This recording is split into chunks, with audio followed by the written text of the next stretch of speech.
Afternoon, everybody, and thanks for sticking around to listen to me for the last presentation in this session. My name is Paul Holden. I'm the lead for Critical Minerals Queensland. We're a dedicated unit within the Queensland Government who's tasked with developing our critical mineral sector in the state. We have a very strong resource endowment and a really strong argument to make around the work that we're doing to support projects into development. We have a really strong base metals industry and minerals industry, and we're looking to do the same to create the opportunity for critical minerals. So just a little bit about our resource endowment to give you a quick summary. As I said, Queensland is one of the most mineral-rich provinces or states anywhere in the world. As of the 31st of December last year, our economic demonstrated resource for major minerals provided by Geoscience Australia was in the order of about 1,028 Australian billion dollars, or 648 billion US dollars. Key mineral resources that makes up is zinc, lead and silver resources, along with copper, gold, vanadium, bauxite, nickel and cobalt, phosphates and other materials. We also have globally significant reserves in critical minerals, particularly in graphite, rare earths and silica. And a significant announcement made today, one of our graphite projects, Graphinex, who are developing the Esmeralda project, has received interest from the US Export-Import Bank to the tune of about 1.3 billion Australian dollars to develop that project. So in 2024, we exported about $13.7 billion in mineral resources from Queensland. Just a little bit more information around our endowments, a very diverse mineral wealth that spans both critical minerals and traditional metals, as I talked about. In our traditional minerals sector, our exports and our endowments worth about 265 billion Australian dollars. Copper and gold around 208 billion, bauxite 97 million, and vanadium about 176 billion dollars worth of resource endowment that we have. For more information around this, I'll stick a QR code up at the end that provides some really comprehensive information around our geological survey data. We have interactive mapping on our website where you can pinpoint specific projects that are being developed, and you can break that down commodity by commodity. And it will also list information around the mineral resources and the known resource data that's available. So really easy to navigate information that we have available to you. So in terms of the Why Queensland, the approach that we're taking, as I said, we're strongly committed to the resources sector. It's the biggest economic sector in Queensland. We have very well developed infrastructure for both mining and mineral processing, directly connected to our export ports, and we're investing in our infrastructure further, particularly in transmission and transport. We have education and research institutions that are targeted towards mining and mineral processing, and we have really well-established research institutions like the Sustainable Minerals Institute, established at University of Queensland, which most people in this room would be familiar with. In terms of our employment numbers in Queensland, about 82,000 people employed in the resources sector, and in the minerals, mining and processing sector, about 35,000 people directly employed in that sector. So a really strong skills set and a very able, capable and large workforce to support these projects. I was asked to talk a little bit around opportunities and risks from a critical mineral supply chain point of view. The opportunities, I think we know are pretty clear. There's a strong global demand, which we believe will significantly outstrip supply in some of these commodities. And in some cases, demand is forecast to grow between 10 and 12 times for some of these commodities by about 2050. But clearly there are risks, and I think we all know them. I don't think I'll be stating anything new when I say that geopolitical tensions clearly play a role in delaying capital investment into these projects. The opacity of commodities markets, the fact that there's no real mineral exchange for critical minerals creates, I think, uncertainty and doubt around investments in this space. So critical mineral projects rely very heavily on offtake agreements. I've had meetings today that really did confirm that the importance of offtake in developing projects is more important in the critical mineral space than other mining projects. So the other major risk I'll probably touch on is just the nature of what we're producing here. So most of these commodities are low volume, very high value, and they require different logistics and processing facilities, which we need to further understand and innovate to make sure that we are globally competitive in how we're processing this material. So what's the Queensland approach and what are we doing? So knowing those opportunities and risks, the Queensland Government has established a critical mineral strategy to develop the sector and has established Critical Minerals Queensland, which I lead to develop and support growth in this sector and to bring forward projects into production. At Critical Minerals Queensland, and the government's approach, there's 4 clear objectives. So moving faster and smarter, maximising investment into the sector, building value chains and supporting research and ESG excellence. In terms of approval timeframes, what we are doing in Queensland, we're doing a lot of work around the preparation of pre-assessment data from a social data point of view, environmental surveying work that needs to be done, the assessment and understanding of water availability and distribution. The Queensland Government is investing in developing a lot of that data that any proponents can get access to accelerate their permitting outcomes. So we're currently doing work in the Richmond-Julia Creek area, particularly to support vanadium projects. We've done a lot of preparatory work around social impact data, which we've made available on our website. We're working with the Commonwealth Government on undertaking environmental surveys for matters of national environmental significance, and we're doing significant work on water recovery, water quality and distribution opportunities to support projects in that region.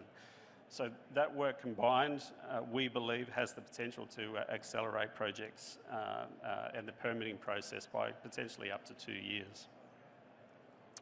We also have something unique in Queensland, which is the Queensland Coordinator-General.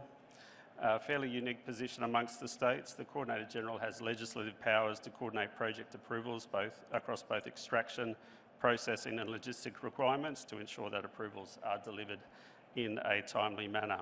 And providing project certainty for these projects and their timeframes, I think, is one of the critical barriers to investment, and that's something the Queensland Government has stated very clearly that they have a focus on, and the Minister for Resources, our Queensland Minister for Resources, will be here tomorrow and we'll talk further about that. In terms of building value chains, as I said, we're focused very much on how we develop our extractive resources, but also looking at how we can do that efficiently and not just project by project. So we're taking a whole of province approach to developing our resources, particularly in greenfield areas, and we call them critical mineral zones, which I'll talk about shortly. So we're looking very closely at how we can deliver shared infrastructure, have some really clear-eyed planning that will support not only these individual projects, but multiple projects to improve their cost of production by having and contributing to this shared infrastructure. Looking at opportunities for shared water storage and distribution options, and also processing and load-out facilities, and even in some cases port facilities that we're looking at the moment. So maximising investment, another thing that's unique to Queensland and our jurisdiction. We have a sovereign wealth fund, which is managed by the Queensland Investment Corporation, and within the Investment Corporation we have the Queensland Critical Mineral and Battery Technology Fund. So that fund is a $150 million debt and equity investment fund and provides investment into critical mineral projects in Queensland at all stages of where those projects are at, whether they're in pre-feasibility, they're progressing to final investment decision. We have deployed that fund to support these projects to move into production very, very quickly. And the QIC has announced 2 new projects just in the last week alone, in silver and indium projects, but also vanadium projects in northwest Queensland. We also have a lot of investment in maximising exploration. They're part of the strategy that we have released reduces exploration rents to zero for a period of 5 years, which encourages proponents to be able to invest and continue to invest in exploration. And along with that, we have a collaborative exploration initiative, which is administered by our Geological Survey, and basically designed to co-invest in exploration initiatives in Queensland projects as well. And we've also invested in research and development infrastructure, partnerships with universities, research alliances that we have, really focused on how we can support mineral processing further in our state. And we've also invested directly in what we call a resources common user facility. And it will be the first of its kind in Australia, which is a research and development demonstration scale facility, and will be made available for common use, where proponents can really come and test their process flow sheets, and potentially develop their projects towards commercialisation. And that investment is more than $75 million that we've allocated of government funds specifically to support midstream processing opportunities. So that's a little bit about what we're doing. So how we actually do this in action, what does that look like? So within our critical mineral zones, we have a zone called the Richmond-Julia Creek Critical Mineral Zone. So it's a vanadium precinct that we are developing.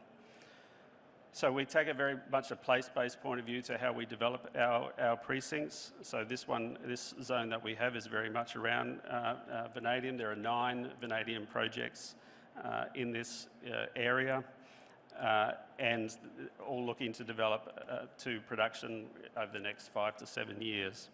So these projects are all going to equally require workforce, water, obviously being able to prove up their project, downstream processing and logistics to export their product. So the approach that we take is looking at, well, where are the opportunities to collaborate on common user processing? How can we also maximise the availability and recovery of the groundwater opportunities that we have in that location and be able to distribute that in a way that doesn't soak up too much capital for some of these projects? And how are we supporting actively the acceleration of these approvals, project approvals, through the pre-regulatory data that we are gathering and making available?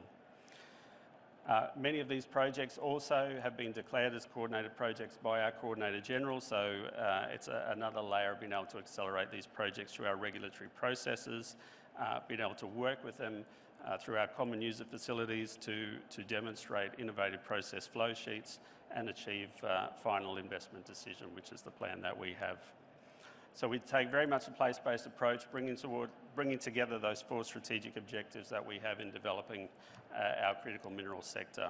So a really strong, clear-eyed view as to how we want to develop and what we're prepared to do as a government to support project proponents, and also give confidence to capital investors that Queensland is a really strong place to invest, and committed to the development of our critical mineral resources.